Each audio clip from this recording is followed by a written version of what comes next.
mõttes teeme meiegi seda täna.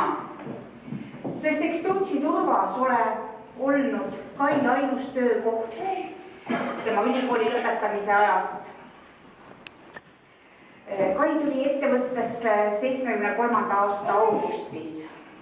Selle pika aja jooksul on töö veeretanud Kai ette nii mõningaid mägesid, millest on tulnud üle ronida, leida lihtsam ja otstarbekam tee ja vahel on olnud targem ka minna ringiga.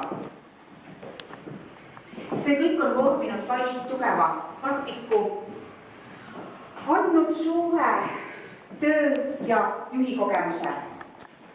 Ei ole kerge seista meil täna siin, sest Kaiga läheb kaasa suur tükk teadmisi ja kogemusi.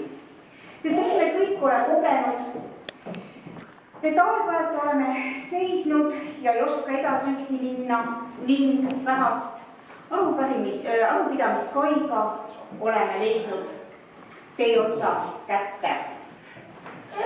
Aga ma ei tahaks lõpetada siiski nukrates toonides, sest ma olen jätkuvalt seisukohal, et Kai on nii noor ja küps, et teha elus kannapööre, minna edasi ja teostada milleski uues.